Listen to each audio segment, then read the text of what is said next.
Hello everybody. Today I'm going to be teaching you how to draw a pirate ship.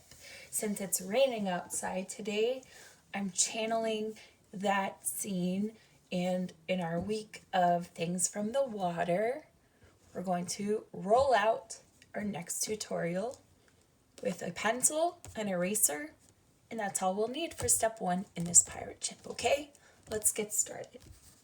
So we're going to be drawing this pirate ship that takes the most of the paper. So you really want to focus your time and attention again on the main shapes before the smaller details. So I'm going to be building out the main shape of the pirate ship first. So I'll start with my pencil and I will draw a diagonal line with a straight line, and I'm gently curving it up, higher than this one. If you notice, if I put my pencil there, it would become a very tall angled boat shape. And that's what I'm about to connect. And you can do this in a number of ways. You could draw some dots and connect the dots. You could gently glide your pencil across very lightly and pull it upwards. And this is all going to be a style that you're going to do. So you'll be making those choices as we move forward. So as you noticed, I curved up that line and I'm pulling it across. From there, I'm going to build the tip of the boat area. So I'm going to draw this out, and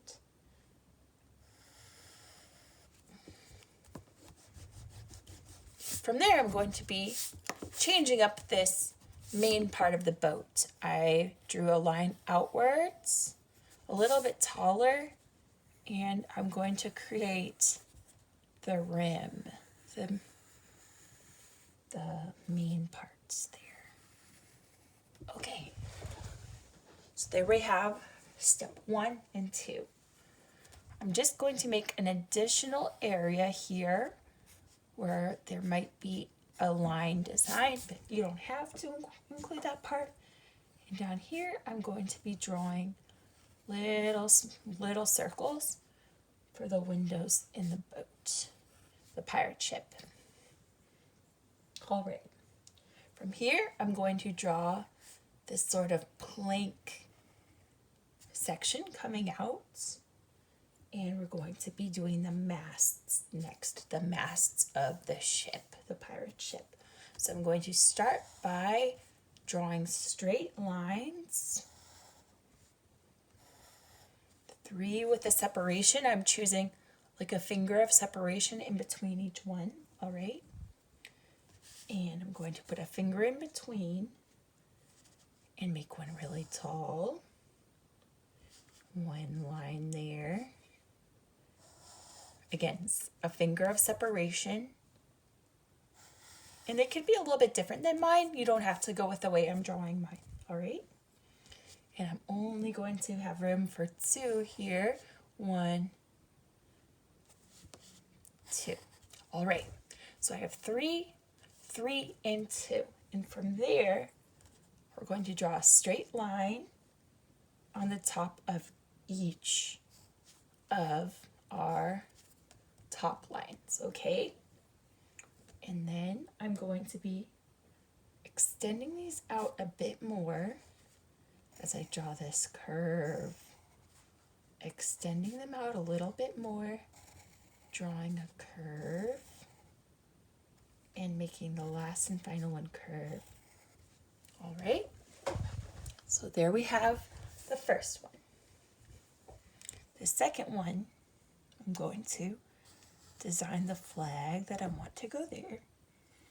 I'm going to put the curve of the ship's mast there. Another one, it's a little bit bigger. Here. And our final one, I'm going to make it almost touch, but I have room to draw this line down below. And for the final one, Again, extending, curving those lines. It's overlapping, so I'm not going over top there, all right? And I have room to show the pull down below. I'm going to extend these pieces so they're not just sticks. So I'm going to create rectangular, skinny rectangular shapes here to build out my illustration of the pirate ship. All right. From there, I'm going to draw a squiggly rectangle. This is the pirate flag. I'm going to create a skull and crossbones.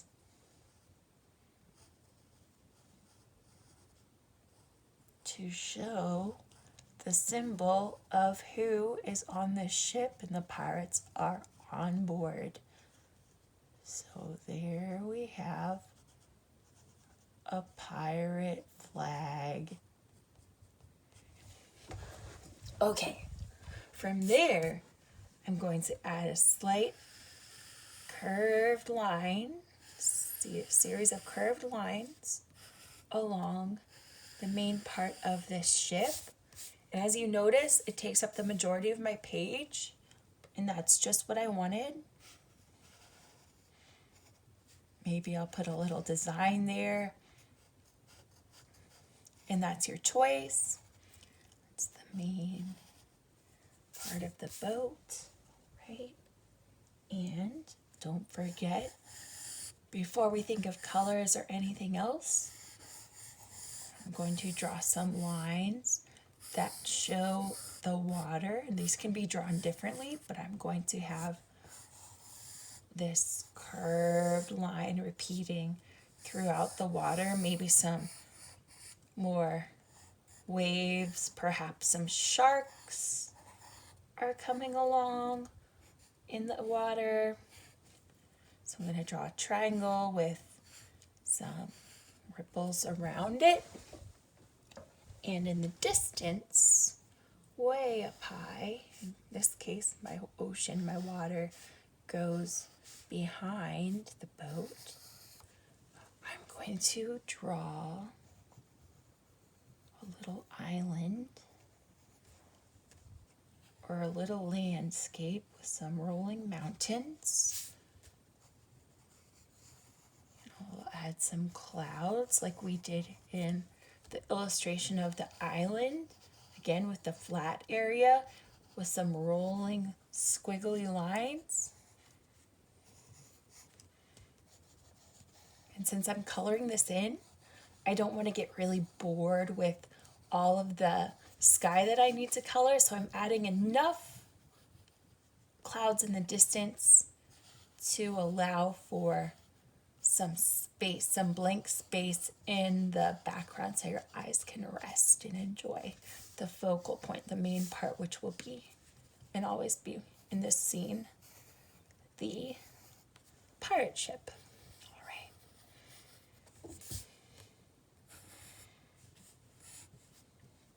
Instead of using something as wide as a permanent marker like a Sharpie, I'm encouraging you to go and find a finer outline pen.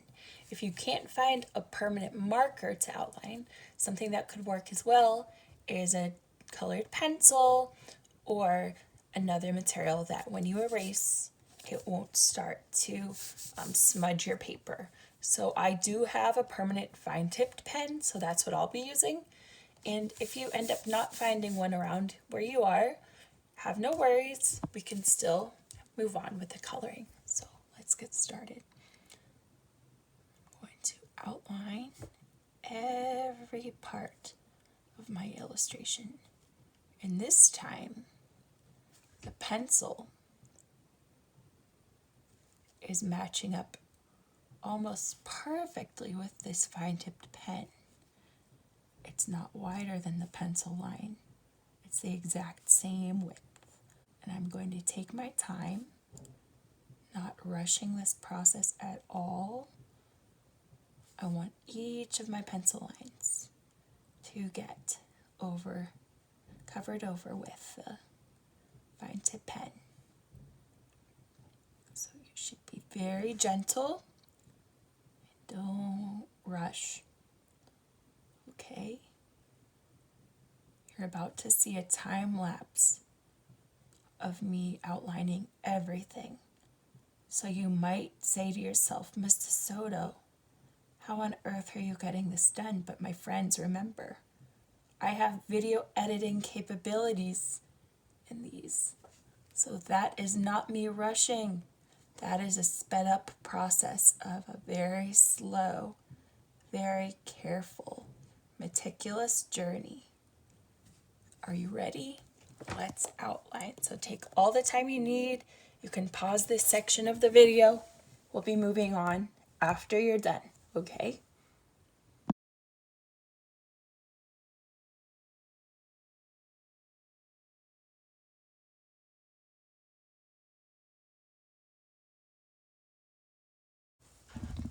Before we color in this illustration, this drawing of the pirate ship, I want to teach you something about complementary colors. Complementary colors, when looking at a color wheel, are the colors that are diagonally across the wheel. So blue and orange, red and green, and our third is purple and yellow. So these three combinations give you the 3 sets of complementary colors. You'd be surprised when you see this, but they all make a certain kind of brown.